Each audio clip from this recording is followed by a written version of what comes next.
Imagine this. You're caught in a fierce argument. Your voice is rising, your thoughts racing.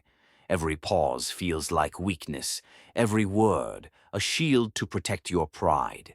You craft your comebacks with precision, not to understand, but to win, to dominate. But suddenly someone tells you you've already lost. What? You're standing your ground. You're defending your beliefs. How could that possibly mean defeat? Because, according to a much deeper perspective, real power isn't in proving you're right. It's in knowing when not to play the game at all. Let's explore the hidden strength that lies in restraint and why silence might just be your greatest weapon.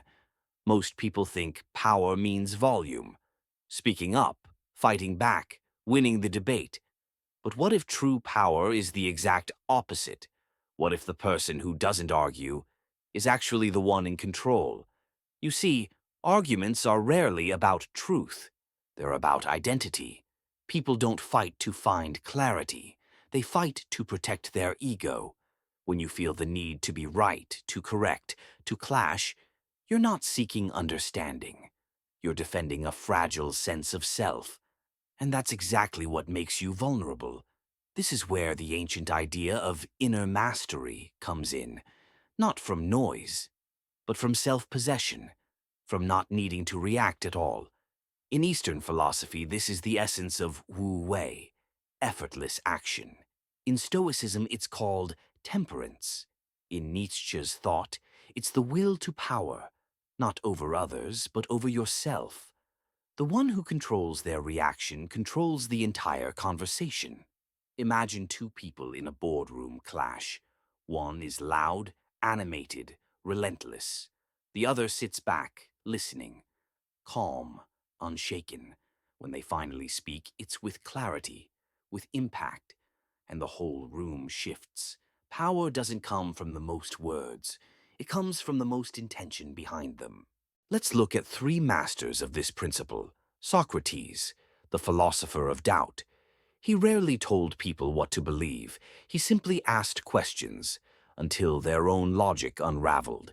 He didn't win by arguing. He won by guiding people to defeat themselves. Laozi, the founder of Taoism, taught that water, soft, quiet, yielding, is more powerful than rock. Why? Because it flows, it adapts, it wears down everything in time. And finally, Miyamoto Musashi, the undefeated samurai. He once won a duel not with skill, but by showing up late, calm, relaxed, while his opponent burned with rage. In that moment, Musashi had already won, without lifting his sword. The common thread? They didn't fight harder. They fought smarter. They controlled the environment, not through force, but through awareness and timing. You don't need to raise your voice to be heard. You don't need to argue to prove you're right. Sometimes silence makes the loudest statement. So next time you feel the pull, to react, to argue, to win, ask yourself, am I being led by my emotions, or am I leading them?